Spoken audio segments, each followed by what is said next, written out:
सो अभी तक हमने बात कर ली है म्यूचुअल फंड किस तरीके से इन्वेस्ट किया जाता है, एसआईपी, लमसम, एसटीपी, इन सारी चीजों को डिटेल में समझा। देन उसके बाद म्यूचुअल फंड के रिटर्न, रिस्क, इन सारी चीजों को हम कवर कर चुके हैं। अब जरा बात करते हैं म्यूचुअल फंड में इन्वेस्ट करने की बेस्ट ऐप के बारे में। कौन कौन सी एप्लीकेशन आज की डेट में मार्केट के अंदर अवेलेबल है, क्या क्या चीजें आपको ध्यान रखनी चाहिए, किन बातों को अवॉइड करना है, किन बातों की तरफ आगे बढ़ना है, इन सारी चीजों को मैं डिटेल में कवर करने वाला हूं। तो सबसे पहली चीज मैं यहाँ पे कवर करना चाहता हूं कि जैसे कि हमने बात करी थी म्यूचुअल फंड के एक्सपेंस रेशियो वाले चैप्टर के अंदर, जहां पर हमने रेगुलर प्लान और डायरेक्ट प्लान के बारे में बात करी थी। ये दो तरीके के इन्वेस्टमेंट के तरीके होते हैं जिसकी मदद से म्यूचुअल फंड में पैसे लगाया जाता है।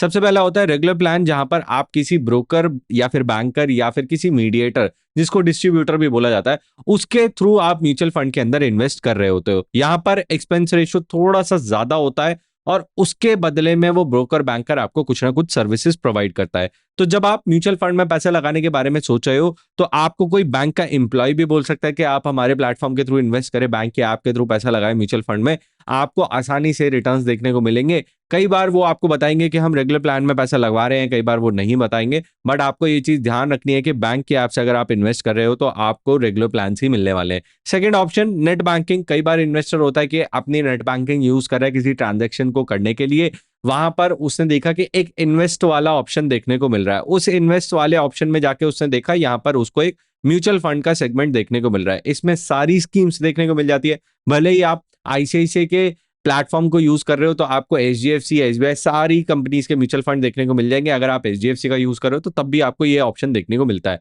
आपको लगता है कि म्यूचुअल फंड के अंदर जब हम पैसा लगा रहे हैं किसी नेट बैंकिंग के प्लेटफॉर्म के थ्रू, यहाँ पर तो कोई मीडिएटर या फिर कोई डिस्ट्रीब्यूटर मेरे साथ बात नहीं कर रहा है, मैं तो डायरेक्टली इन्वेस्ट कर रहा हूं, तो यहाँ पे मुझे डायरेक्ट प्लान ही मिलने वाले हैं। ऐसा नहीं होता, यहाँ पर भी रेगुलर प्लान ही आपको देखने को मिलेंगे। नेट बैंकिंग और बैंक की ऐप दोनों जगह आपको रेगुलर प्लान ही देखने को मिल रहे हैं। तो अगर आप अपने इन्वेस्टमेंट के ऊपर ज्यादा खर्चा पे नहीं करना चाहते हो, आपको कोई सर्विसेज नहीं दे रहा है, तो आई वुड एडवाइज आप इन दोनों ऑप्शंस को अवॉइड करो। आप डायरेक्टली किसी ना किसी ऐसे ऑप्शन जैसे कि डिस्काउंटेड ब्रोकर हो गया या कोई और ऐप होगी, वो मैं अभी अगली स्लाइड के ऊपर आपको बता दूंगा, वहां से इन्वेस्टमेंट करने का ट्राई करो। नेक्स्ट होता है आपके पास कुछ ट्रेडिशनल ब्रोकर भी आएंगे, जैसे कि आपको जो डीमैट अकाउंट बेस्ड ब्रोकर होते हैं उनके अंदर आपको बोला जाएगा कि आपके पास म्यूचुअल फंड के अंदर इन्वेस्ट करने का ऑप्शन है, स्टॉक मार्केट में इन्वेस्ट करने का ऑप्शन है, आईपीओज में पैसा लगाने का ऑप्शन है।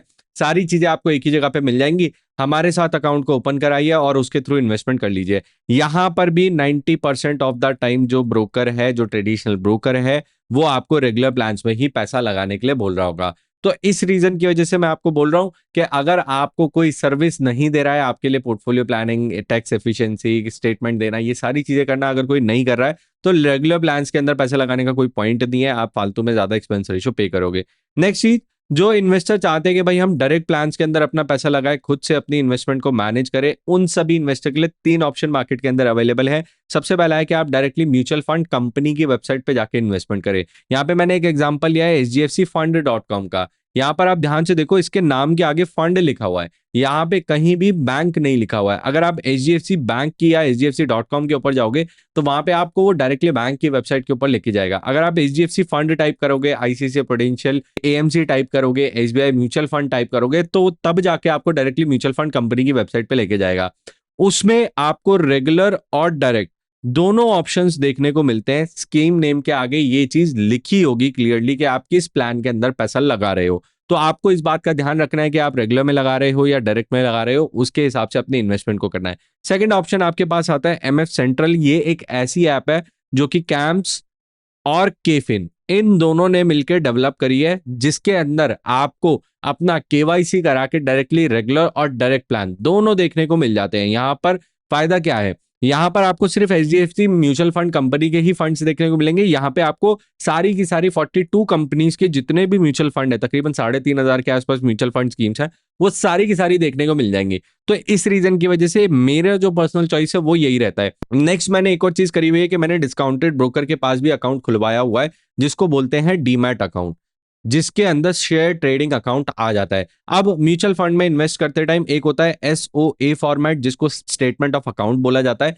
ये आपको डायरेक्टली म्यूचुअल फंड कंपनी या एमएफ सेंट्रल के थ्रू इन्वेस्ट करते टाइम ऑप्शन मिल जाएगा। यहाँ पे आपको कोई डीमैट अकाउंट ओपन कराने की जरूरत नहीं है, कोई एनुअल मेंटेनेंस चार्जेस पे करने की जरूरत नहीं है, इस तरीके का कोई सिनारियो नहीं रहता।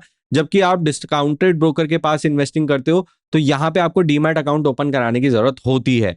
इस सिनारियो में एक और चीज देखी गई है, ईटी मनी के साथ अब ये ऑप्शन आना शुरू हुआ है कि अगर आप डायरेक्ट प्लान्स के अंदर अपना पैसा लगा रहे हो तो आपको एक फिक्स फी पे करनी पड़ेगी। अगर आप रेगुलर प्लान्स के अंदर अपना पैसा लगा रहे हो तो आपका एक्सपेंस रेशियो हाई रहने वाला है। पहले जो ईटी मनी था वो डायरेक्ट प्लान्स देता था और फ्री ऑफ कॉस्ट देता था, अब उसने इस चीज को चेंज कर दिया है।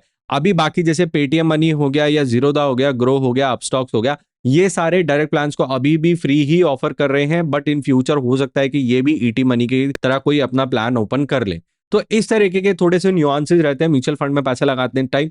एक्सपेंस रेशियो एक बहुत ही बड़ा ट्रिकी चीज है जब भी हम इन्वेस्टमेंट कर रहे हैं, तो आपको इस बात का ध्यान देना जरूर है कि भाई आप कहीं 1, 1.5, 2% तक की ज्यादा एक्सपेंस रेशियो ना पे करो, उसके बदले में आपको कोई सर्विस भी ना मिले। तो इस तरीके का आपको थोड़ा सा अंडरस्टैंडिंग डेवलप करना पड़ेगा। मेरा जो पर्सनल फेवरेट रहता है वो एमएफ सेंट्रल रहता है। साथ ही साथ मैंने जीरोदा के अंदर भी अकाउंट ओपन कराया हुआ है, बट वहां पे मैं कोई ज्यादा मेजर इन्वेस्टमेंट करके नहीं रखता हूँ। मेरी जो मेजर जो इन्वेस्टमेंट है या तो वो डायरेक्टली म्यूचुअल फंड कंपनी की वेबसाइट पे या फिर एमएफ सेंट्रल के थ्रू है। तो ये था मेरा पर्सनल टेक। इसके अंदर मैंने कोई भी स्पॉन्सर्ड बात नहीं बोली है, किसी भी कंपनी से मुझे कोई पैसा नहीं मिल रहा है, this is just my honest opinion.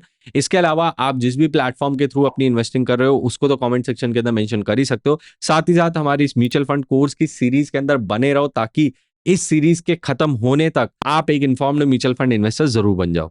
Mutual fund investments are subject to market risk. Read all scheme related documents carefully.